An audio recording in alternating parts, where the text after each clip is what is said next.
São Mateus capítulo 13, vamos a ler os primeiros versos de São Mateus capítulo 13. Naquele mesmo dia, saindo Jesus de casa, assentou-se à beira-mar, e grandes multidões se reuniram perto dele, de modo que entrou num barco e se assentou. E toda a multidão estava em pé na praia. E de muitas coisas lhes falou por parábolas e dizia: Eis que o semeador saiu a semear. E ao semear, uma parte da semente caiu à beira do caminho, e vindo as aves a comeram. Outra parte caiu em solo rochoso, onde a terra era pouca, e logo nasceu, visto não ser profunda a terra. Saindo, porém, o sol a queimou, e porque não tinha raiz, secou-se. Outra parte caiu entre os espinhos, e os espinhos cresceram e a sufocaram. Outra parte caiu em terra boa, e deu fruto, a 100, a 60 e a 30 por um. Quem tem ouvidos para ouvir, ouça. Interessante como começa a parábola do semeador. Naquele mesmo dia, saindo Jesus, encontrou muita gente em pé na praia para ouvir a sua mensagem. Aquele mesmo dia. Que dia? Aquele mesmo dia? Mas que dia? Para entender que dia foi que aconteceu aquela parábola que Jesus pronunciou, aquela parábola, é preciso irmos ao capítulo anterior, capítulo 12, e ler a partir do versículo 46. Vejam o que diz. Falava ainda Jesus ao povo, e eis que a sua mãe e os seus irmãos estavam do lado de fora, procurando falar-lhe. E alguém lhe disse: Jesus, a tua mãe e os teus irmãos estão lá fora e querem falar-te. Jesus, porém, respondeu ao que lhe trouxera o aviso: Quem é a minha mãe e quem são os meus irmãos? E estendendo a mão para os discípulos, disse: Eis minha mãe e meus irmãos, porque qualquer que fizer a vontade de meu Pai Celeste, esse é o meu irmão, irmã e mãe. E aquele mesmo dia, o Senhor Jesus encontrou muita gente na praia e pronunciou a parábola do bom semeador. Aquele mesmo dia, o dia que ele declarou que quem é seu irmão, sua irmã e sua mãe, quem é parte de sua família, é todo aquele que ouve a palavra de Deus e a obedece. Outro dia, pediram-me para falar com uma garota que tinha tentado uma espécie de suicídio. Estava completamente mergulhada nas drogas, prostituída para poder manter o vício miserável das drogas. Uma garota desmotivada para viver. Os pais, que não eram pais dela, eram pais adotivos, a tinham recolhido quando era menina, pequenina, e nunca falaram para ela que ela não era filha de sangue deles. Ocultaram a verdade por amor, segundo os pais. E aos 18 anos de idade, a garota descobriu que os pais não eram os pais. A mentira tem perna curta, disse o ditado popular. Amigos queridos, nunca existe mentira piedosa. Não existe mentira em nome do amor. O amor não mente. O amor sempre diz a verdade, por mais dolorosa que a verdade é. A mentira é como uma ferida purulenta, suja, imunda, que vai devorando, envenena e mata. A verdade é como uma ferida limpa. Pode doer, pode sangrar, pode ser cruel, mas ela é limpa por ser verdade. Não existe mentira em nome do amor. E este casal descobriu tarde que não existe mentira em nome do amor. A garota descobriu que tinha sido jogada no lixo quando ela nasceu. E que alguém achou ela no lixo e chamou a polícia e levaram ela para um orfanato. E lá ela foi cuidada até que aquele casal maravilhoso encontrou ela e a levou para casa e a adotou como filha e a criou como realmente uma filha. Quando ela descobriu, o golpe foi tão duro, o choque com a realidade foi tão grande, que se entregou a uma vida de abandono, drogas, promiscuidade, miséria, pecado, imoralidade. Não tinha mais vontade de viver. Eu conversei com ela um pouco, e ela olhou para mim com olhos desafiadores e me disse: que direito tem você de me falar a mim do amor de Deus, se você teve pais que o amaram, que o cuidaram, que se preocuparam por você? Que direito você tem de dizer que pode compreender minha situação, se eu fui jogada no lixo, se quando eu nasci minha mãe não quis saber de mim, se eu fui criada por um casal por pena, por compaixão, não por amor? Queridos, esta noite eu estarei falando para alguém que nunca conheceu seu pai. Tem aqui alguém que nunca conheceu sua mãe. Tem aqui alguém que foi rejeitado de criança. Tem aqui alguém que não tem primos, não tem irmãos, está sozinho no mundo, não conhece um ser querido.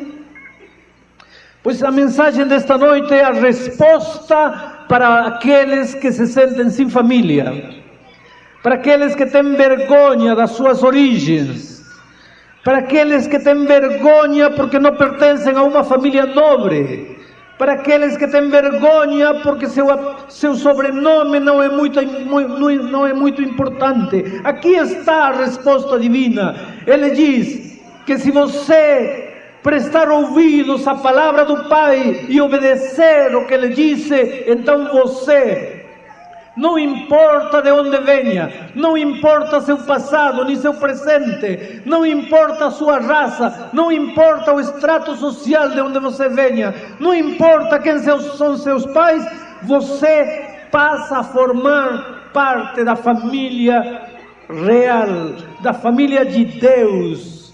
Meu irmão, minha irmã, minha mãe é aquele que faz a vontade de meu Pai, disse Jesus.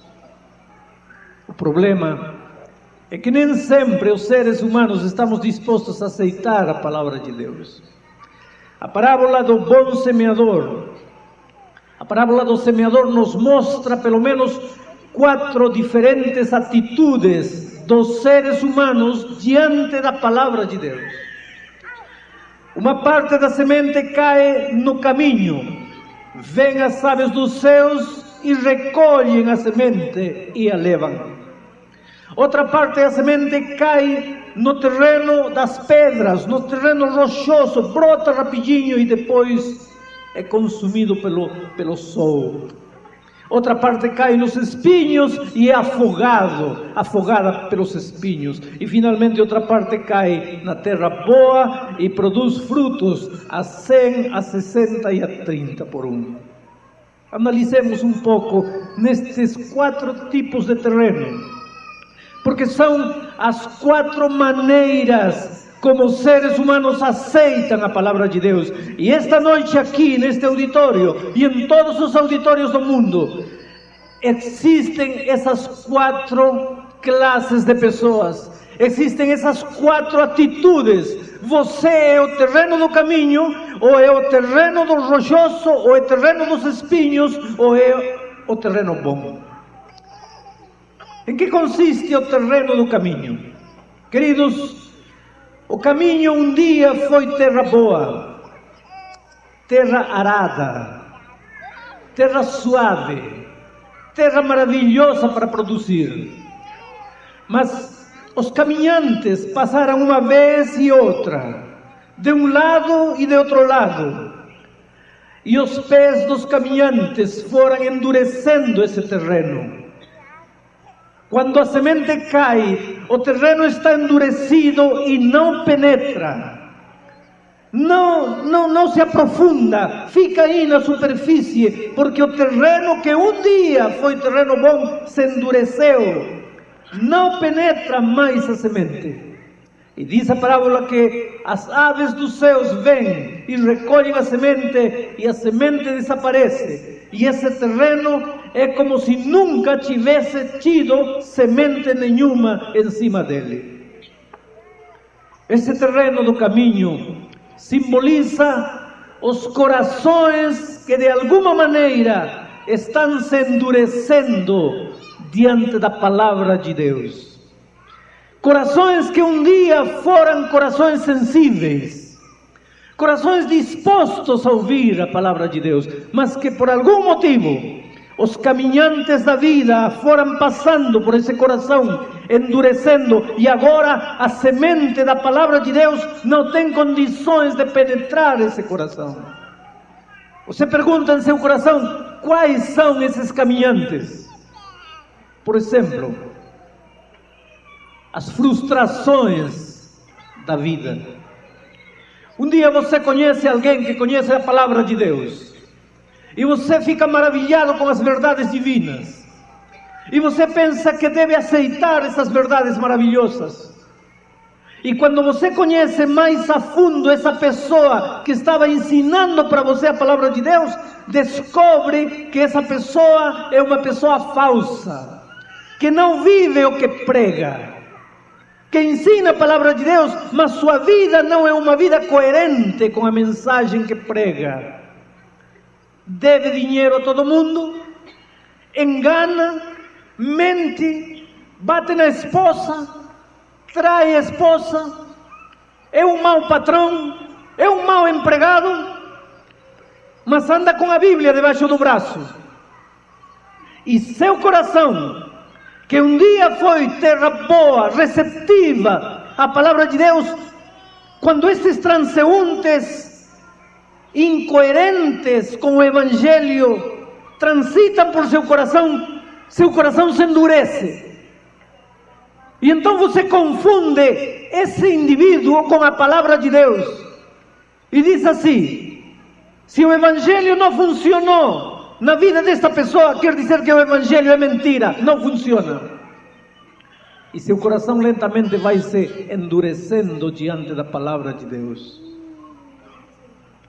Que outros transeuntes endurecem o caminho, as tristezas e sofrimentos desta vida.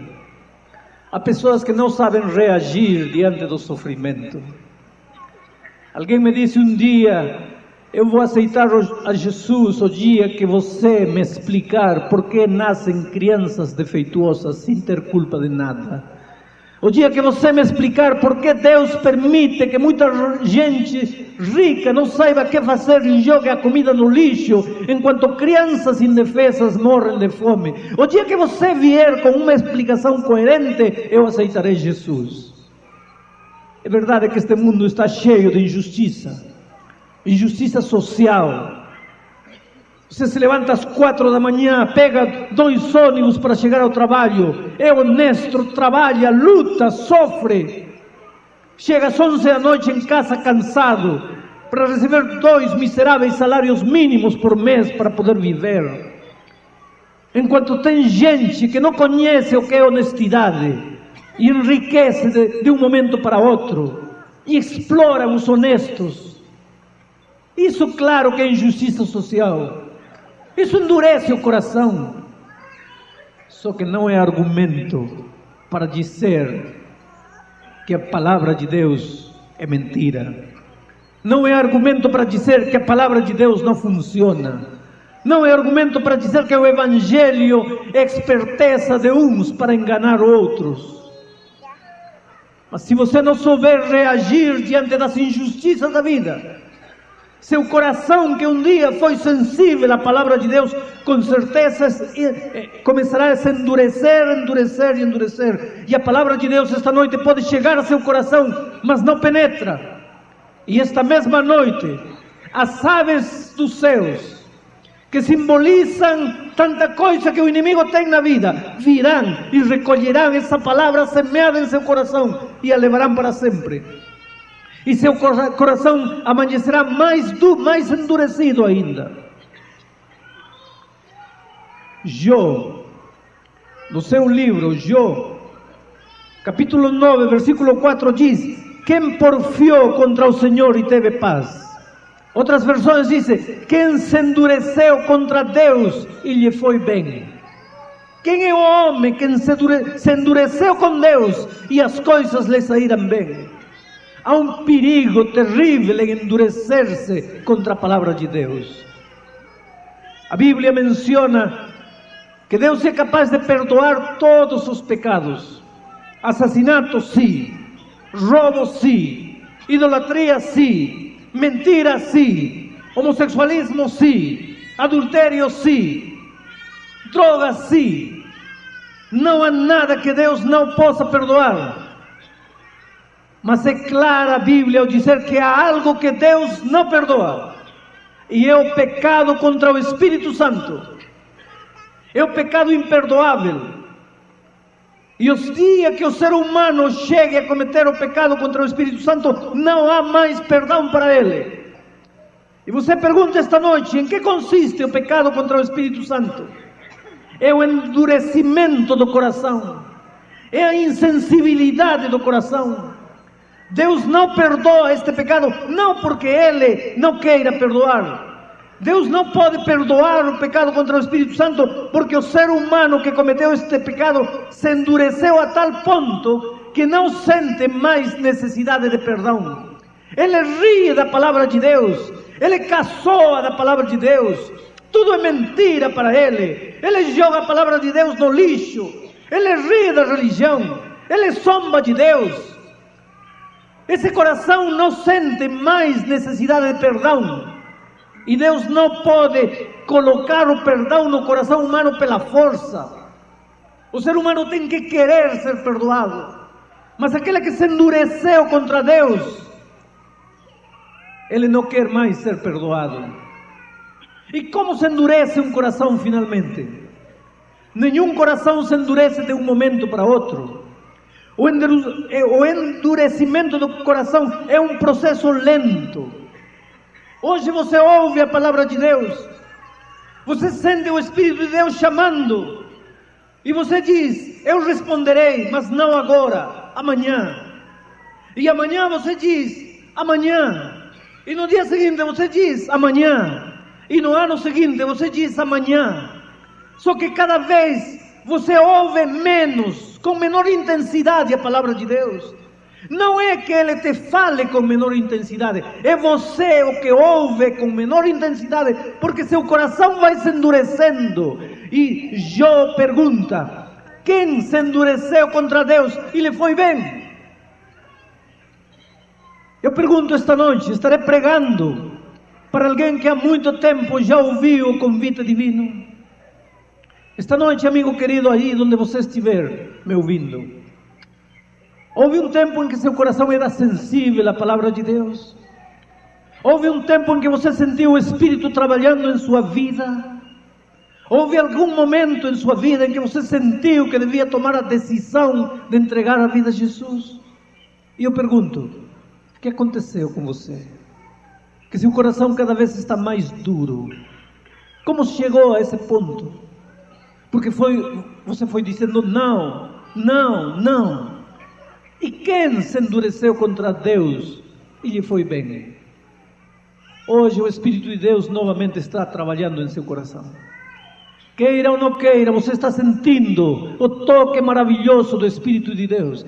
E esta noite, quando cheguemos ao fim da mensagem, seja sensível à voz de Deus. Levante-se e aceite o convite divino.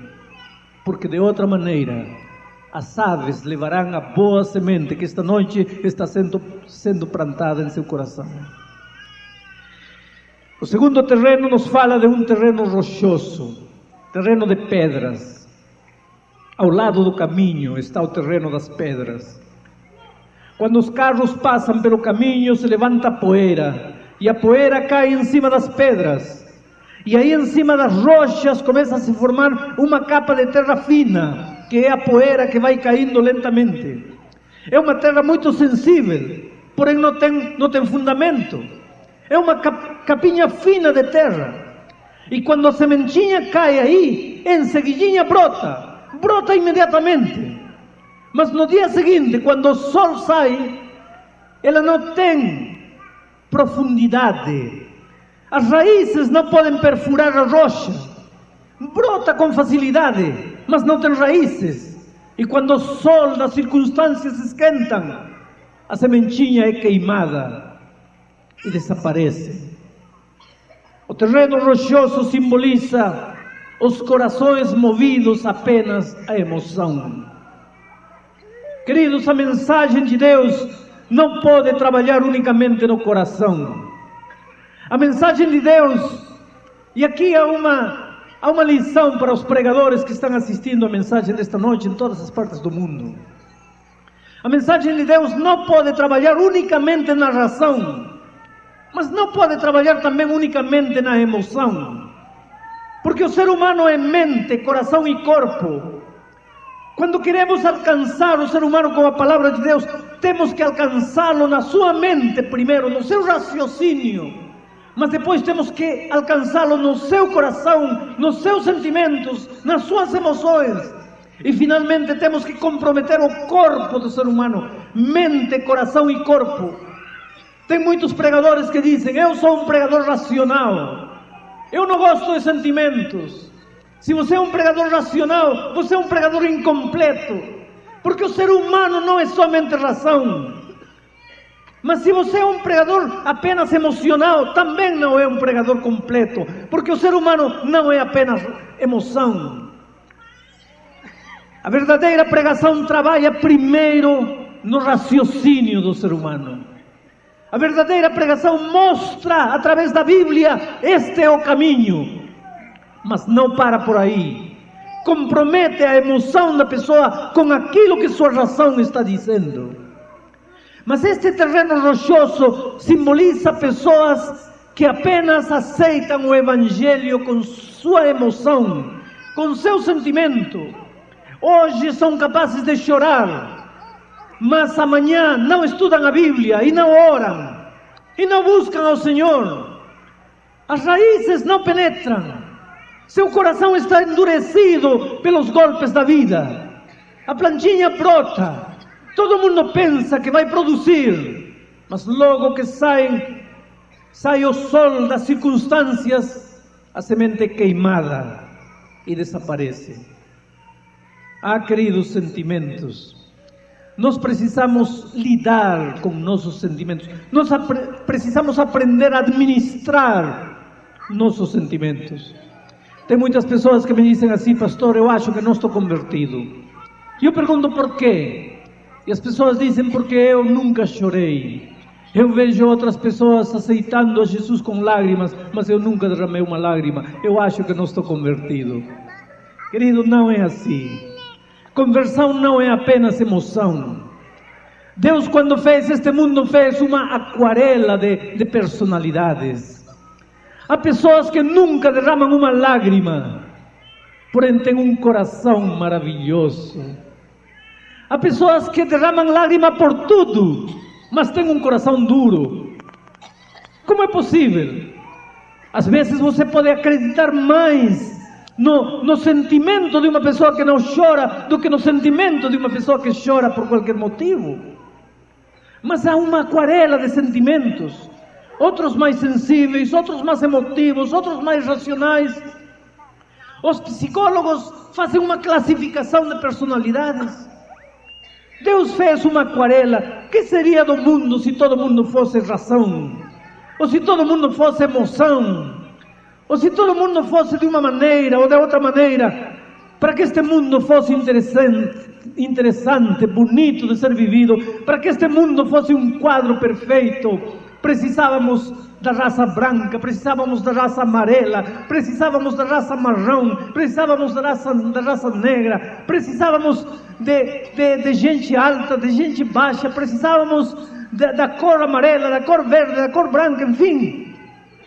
E de personalidades variadas também. Portanto, você não deve permitir que as emoções controlem sua vida cristã. Muitas pessoas dizem, pastor, eu não sinto.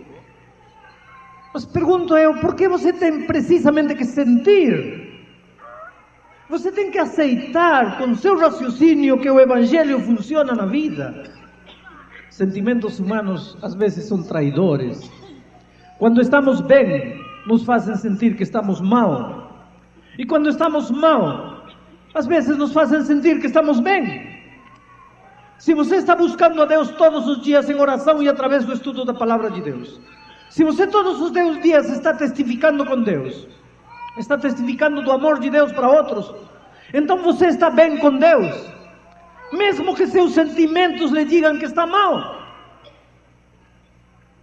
Um dia, Jesus encontrou um paralítico deitado no chão e lhe disse, filho, levanta-te, toma teu leito e anda. Se o paralítico tivesse dito, Senhor Jesus, como vou me levantar se eu sinto que continuo paralítico?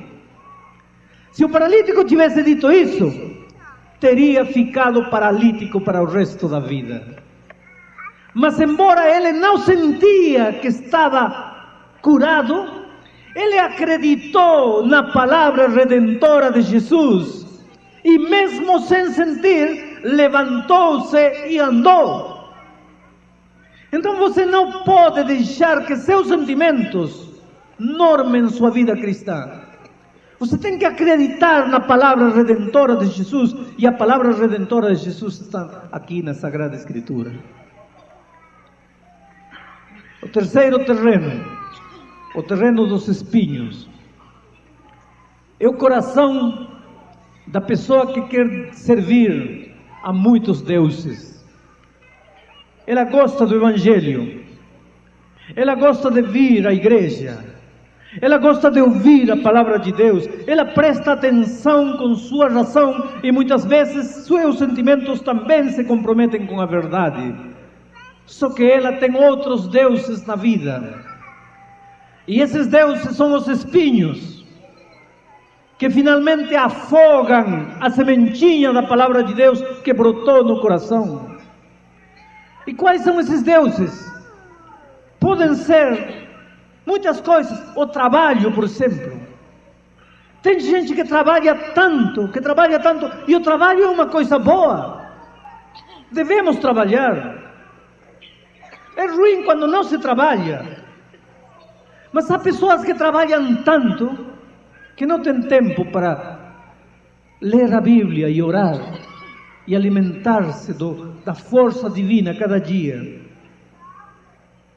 Pensam que indo à igreja e ouvindo um sermão já está tudo resolvido. Mas na sua vida diária não há tempo para meditação. Então os espinhos, deuses alheios, afogam a sementinha da palavra de Deus. Programas inconvenientes, música inconveniente, hábitos, vícios que temos, que finalmente são espinhos que não deixam a palavra de Deus crescer. Querido, se você está ouvindo a palavra de Deus por primeira vez, se você quer que a palavra de Deus produza frutos em seu coração, você tem que cortar com as coisas que o comprometem com sua vida passada. Você tem que arrancar os espinhos de seu coração.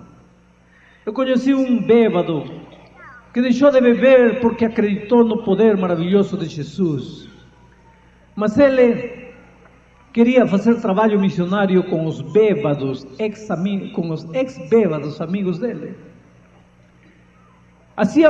Fazia apenas um mês que ele tinha parado de beber.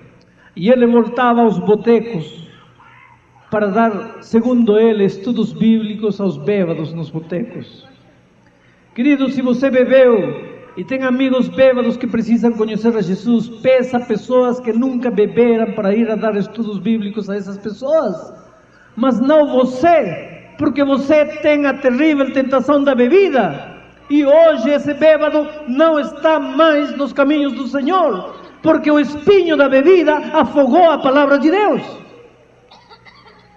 Rompa com sua vida passada. Se você tem amizades que puxam você para os caminhos errados, e você recebeu a palavra de Deus e quer que a palavra de Deus produza, rompa com suas amizades passadas. Continue sendo amigo deles, mas não passe tempo conversando as antigas conversas que você mantinha com eles. Conheço jovens que têm problemas de homossexualismo e querem sair desse problema, mas não querem cortar as raízes com a vida passada. Como você pode vencer problemas de promiscuidade sexual quando tem escondido debaixo de seu colchão revistas pornográficas? Quando tem em sua casa vídeos pornográficos? Como pode você vencer se você está mantendo e cultivando os espinhos da vida? A palavra de Deus será finalmente afogada. E queridos, todos os seres humanos neste mundo temos um lado fraco. Se o diabo quer me derrotar a mim, com certeza não vai trazer um maço de cigarro, porque ele vai perder o tempo. Cigarro para mim não é tentação. Ele pode me trazer uma garrafa de whisky, do melhor whisky importado, trazido do planeta Marte. Para mim não é tentação. Whisky para mim não é tentação. Mas eu sou um ser humano, e o diabo sabe por onde me agarrar. Então quando ele vier a me tentar, vai vir pelo lado que pode me pegar. Então eu vou me fortalecer naquilo que é meu lado fraco. E vou cortar toda a oportunidade do diabo me agarrar naquilo que é meu lado fraco. Se o whisky é meu lado fraco, então eu vou cortar. Para quê? Não, vou receber este whisky, vou tê-lo em casa somente como lembrança de meu patrão que me deu um whisky no dia de Natal. Eu sim poderia manter uma garrafa de whisky como lembrança, porque para mim não é nada. Mas se eu bebi toda a minha vida, para que manter minha garrafa de whisky como lembrança na sala? Porque essa é minha tentação de todo dia. Eu sou um suicida espiritual se eu quero sobreviver na vida espiritual com a tentação bem presente na minha vida. É preciso arrancar os espinhos da vida. Finalmente o Senhor Jesus nos promete aqui, ou nos fala do terreno bom, terra boa. A palavra de Deus cai nessa terra e produz frutos para a vida eterna. Frutos a 100, frutos a 60, frutos a 30. Aqui há uma verdade maravilhosa. Nem todos os cristãos são iguais. Porém, Deus ama a todos os cristãos de igual maneira. Eu não posso cantar. Gostaria de cantar, mas não posso. Mas Deus deu a Sonete uma voz bonita para cantar. E ela canta.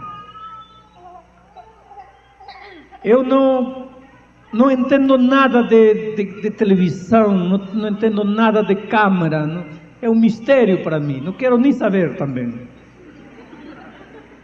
Mas Deus deu ao Sacha, que está aí na minha frente, a habilidade de manejar a câmera. E quando vocês neste momento veem os meus olhos, veem o meu rosto aí onde vocês estão, é pela habilidade que Deus deu a um ministro seu, o ministro da câmera, para pregar o Evangelho. Vocês entendem?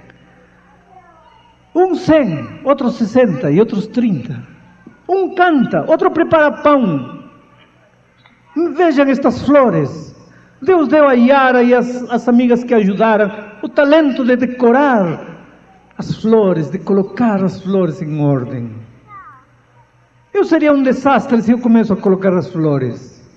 Mas imagino que a Yara não poderá pregar o sermão que estou pregando esta noite. Isso é maravilhoso da Igreja de Deus. Há lugar para todos. 100, 60, 30. Deus ama a todos de igual maneira. E cada um pode colaborar com seus talentos. Neste momento, Talvez eu estou pregando para um carpinteiro que ainda não entregou a vida a Jesus, sabe? O Espírito de Deus te está chamando porque há uma igreja que você vai ajudar a construir com suas mãos. Talvez estou neste momento falando para um pedreiro. Tuas mãos vão ser usadas pelo Espírito de Deus para construir um templo. Talvez neste momento eu estou pregando para um alfaiate. As tuas mãos vão a costurar talvez uma túnica de batismo muito bonita para o pastor da igreja realizar os batismos.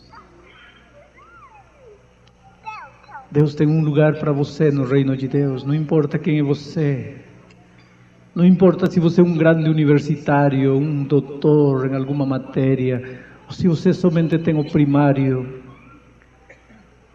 Ontem entrei aqui e encontrei o irmão zelador varrendo o camerino. Como Deus usa as mãos do irmão varrendo o camerino. Só que as pessoas só veem meu rosto neste momento na câmera, mas não veem o rosto do irmão que varreu o camerino. Mas Deus usa todos os seres humanos. Neste trabalho que estamos fazendo, há no mínimo umas 25 pessoas envolvidas. Mas as pessoas só veem meu rosto. Lá em cima, as pessoas estão como loucos. O Jonathan gritando como louco para os outros. Câmara 1, câmara 2, câmara 3. E o Espírito de Deus controlando todas essas vidas. Que coisa maravilhosa. Deus pode usar você. A palavra de Deus está caindo neste momento em seu coração. Seu terreno será o coração do caminho endurecido, o coração do terreno rochoso que brota hoje e amanhã morre, o coração dos espinhos que brota a semente, mas os espinhos afogam, ou a terra boa, onde a palavra de Deus cresce e frutifica. Neste momento, o Espírito de Deus está chamando você. Querido, não feche seus ouvidos à mensagem divina. Deus quer construir famílias maravilhosas.